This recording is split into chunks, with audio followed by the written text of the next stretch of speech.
Bonsoir tout le monde, je suis Erdigène McClure, licenciée en relations internationales, juriste, mannequin et j'anime un podcast à caractère introspectif et de développement personnel. Bienvenue sur ma plateforme Nucléaire. Nucléaire adopte une formule bien spécifique, une approche à 3 niveaux. Le niveau 1, la partie nue est l'espace d'introspection, de mise à nu de révélation. À ce stade, on vise à augmenter la capacité d'introspection de la communauté nucléaire. Dans le niveau 2, la partie clé, on transmet.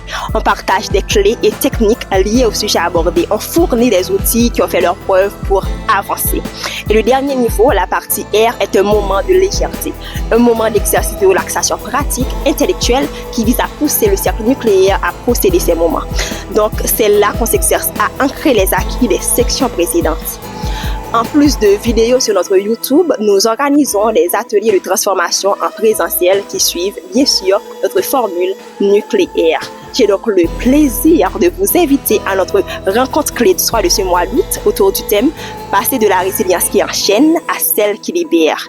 Le rendez-vous est pour le dimanche 24 août à partir de 10h30 à Puy-Blain 14. Suivez nos pages et accédez à notre chaîne WhatsApp pour avoir tous les détails. On va passer environ 3 heures ensemble pour 3 ateliers nus, clés et R. Ils seront facilités par le psychothérapeute Kenzie Falmière de l'organisation Espérer Haïti, par le stratège et docteur Edwin McClure de Brandpill et par votre bienvenue motivatrice. En guise d'avant-goût, je vous dis seulement que le mot résilience, souvent brandi et vendu comme un trophée, peut être dangereux. Surtout en Haïti, on nous a appris à tenir bon, à serrer les dents, à croire que notre valeur se mesure à notre capacité à encaisser. Nous avons grandi avec ces phrases. Sois fort, yon joue la joue, ça va passer. Dieu donne ses plus dures batailles à ses plus vaillants soldats. Nous avons surtout grandi avec les médias internationaux qui nous flattent avec ce terme. Nous sommes résilients depuis 2021. 2018, non, 2015. Nous sommes résilients depuis 2010, 2004, 1986, 1915, non, 1805. Non. Nous sommes résilients depuis la Guinée. Ils relatent nos pires moments de faiblesse année après année et tout de suite après, ils mettent le mot résilient. Et nous le portons comme notre identité. Les Haïtiens sont résilients. Mais c'est une résilience qui n'en finit pas. Une résilience qui ferme l'accès à toute vraie liberté. Qu'est-ce qui se cache derrière le masque de la force?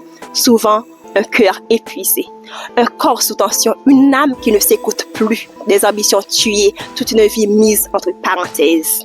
Et si cette résilience qu'on célèbre tant est en réalité une prison invisible? Notre rencontre clé de soi de ce mois est pour ceux qui se sentent libres dans leur prison et pour ceux qui se sentent frustrés dans leur liberté. Si vous sentez que vous en faites partie, à bientôt!